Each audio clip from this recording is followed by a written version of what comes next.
A woman spent 60 years pretending to be a dead princess. She fooled courts, she fooled royal relatives, she fooled millions of people around the world. They buried her with a crown on her headstone. Then DNA dug up the truth. She was not Anastasia. She was a factory worker, a liar, a fraud. But here is what nobody tells you. She almost got away with it. If DNA had come 10 years later, her grave would still say Anastasia. History would still be wrong. The real princess would still be lost. This is the story of the woman who almost became a Romanov.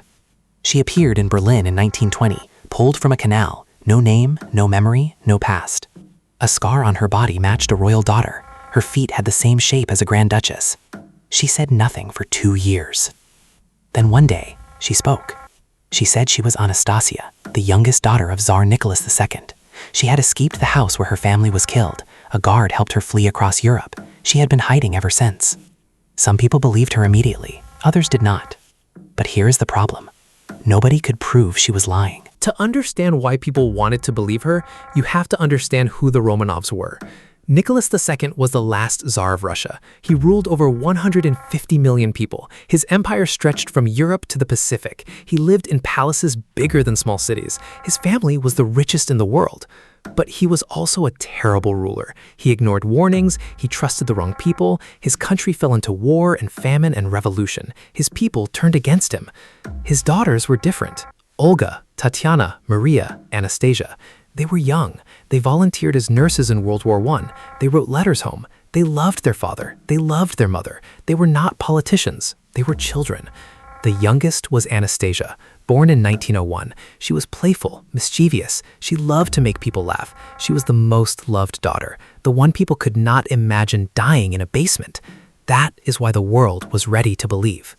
The family was woken after midnight. They were told to dress quickly, pack only small bags. They were being moved to a safer place. The Tsar carried his son. The Tsarina held her Bible. The 4 daughters followed: Olga, Tatiana, Maria, Anastasia. The family doctor, 3 servants. They were led down the stairs to a small basement room. They were told to wait. A truck was coming. They stood in silence. The Tsar asked for chairs. His son could not stand for long. 2 chairs were brought. The Tsar sat next to his boy. Then the door opened. A man walked in. He read a paper. He said the order came from the government. Then the room filled with noise. When it was over, the family lay on the floor. The Tsar was gone. The Tsarina was gone. The son was gone. Olga, Tatiana, Maria, Anastasia, the doctor, the servants, all gone. But their bodies did not stay in the basement. The killers loaded the bodies onto a truck. They drove into the forest. They left them in an abandoned mineshaft. But the shaft was too shallow. Water was seeping in. The bodies would be found. So they moved them. They tried to burn 2 of them, the son and 1 daughter. The fire would not catch. They took steps to make the faces unrecognizable. Then they buried the rest under a muddy road. Railroad ties on top, dirt on top of that. The world was told the Tsar was dead, nothing else. The government announced the Tsar was dead. They said nothing about his wife, nothing about his children, nothing about where the bodies went. That silence created a vacuum, and nature abhors a vacuum. Rumors spread across Europe. A daughter escaped. A guard saved her. A train carried her to safety. The most famous story was Anastasia, the youngest, the most loved, the one people wanted to believe. Into that silence walked a woman with no name and a story that could not be proven false. She did not need evidence. She only needed doubt. Admiring, almost impressed. Anna Anderson had no documents, no photographs, no witnesses. She had only her body and her story. But her body told a convincing lie. A scar on her forehead matched the childhood injury Anastasia had. A scar on her back matched the bayonet wound. Her ears matched photographs. Her feet matched the princess's shoes. Her height was wrong. Her eyes were wrong. She refused to speak Russian. She said the trauma had made her forget. Nobody could prove she was lying. Nobody could prove she was telling the truth. Royal relatives visited her. A cousin named Xenia came. She left saying the woman was not Anastasia. But a former tutor of the Romanov children met her. He said she was lying. A different relative said she was telling the truth. The family split. The case went to court. German courts spent decades trying to decide. They never ruled definitively. They could not prove she was lying. Anna Anderson gained supporters. A Russian prince defended her. A wealthy businessman paid for her lawyers. A writer published her story. Books were written about her. A movie was made, a Broadway musical. The world wanted the story to be true. A princess who survived. A family that was not completely destroyed. She died in 1984. Her body was buried in Germany. Her headstone said Anastasia. Millions of people believed she was the real princess. But while Anna Anderson fought for recognition in Germany, something was happening in Russia, something that would destroy her story forever, something that would prove she was a fraud. In 1979, a man named Alexander Abdonin found a grave in the forest. He was an amateur historian. He had studied the execution for years. He kept the secret for 12 years. The Soviet Union still controlled Russia. Speaking about the Tsar was dangerous. In 1991, the Soviet Union collapsed. Abdonin told the world. Russian scientists dug up the grave. They found 9 skeletons: the Tsar, the Tsarina, 3 of their daughters, the doctor, 3 servants. 2 bodies were missing: the only son and 1 daughter, Maria or Anastasia. The grave was incomplete. The rumors continued. Maybe Anna Anderson was telling the truth. Maybe the missing bodies meant someone escaped. Science had to answer. In 1992, scientists took bone samples from the grave. They needed a living relative to compare. Prince Philip of England gave blood. The DNA matched the bones. The grave was Romanov. Then they tested Anna Anderson. She had died in 1984. Her body was exhumed. A tissue sample was taken. The DNA did not match. She was not Anastasia. Her real name was Franciszka Szankowska, a Polish factory worker. She disappeared in 1920. The same year Anna Anderson appeared. She built a lie for 60 years. DNA ended it in 1 test. But one question remained. Where were the missing children? In 2007, a second grave was found, 200 meters from the first. Burned bones, fragments, a boy and a young woman. The boy's bones showed signs of a blood disorder, the same disorder that tortured the only son his entire life. It was him.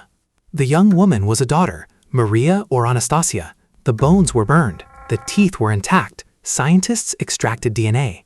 New tests were done, stronger tests. They confirmed everything.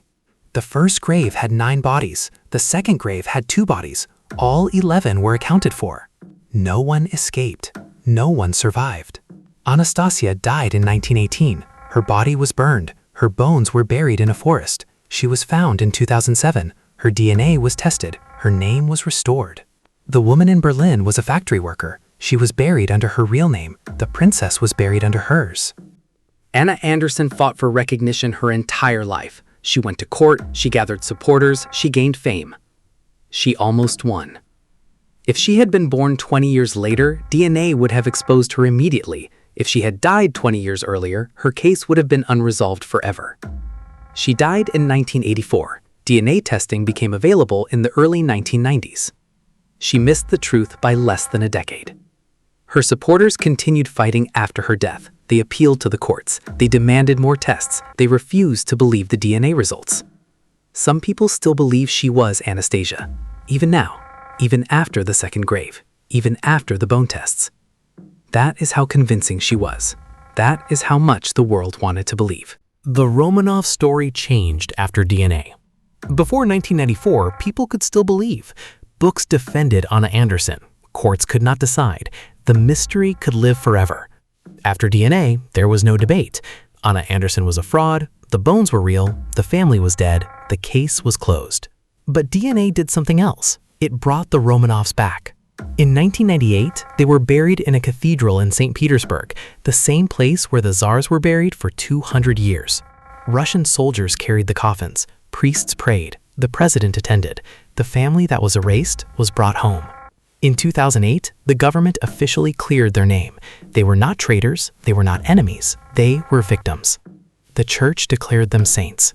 DNA did not just solve a mystery. DNA ended a 70-year lie. DNA brought a family back from the dead. A woman once told the world she was Anastasia. She lied for 60 years. Millions believed her. Courts could not stop her. Historians could not stop her. Then a few cells from her tissue did what nobody else could. Anastasia never escaped. She died with her family. All of them. Every single one. The woman in Berlin was a factory worker. Her headstone was changed. The lies were removed.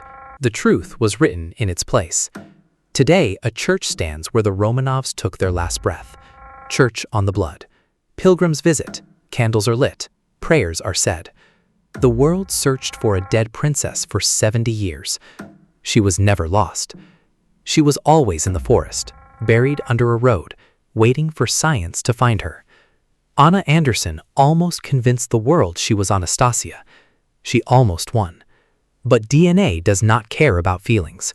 DNA does not care about fame. DNA does not care how many people believe a lie. DNA only tells the truth. How many other graves are still waiting for science to dig them up?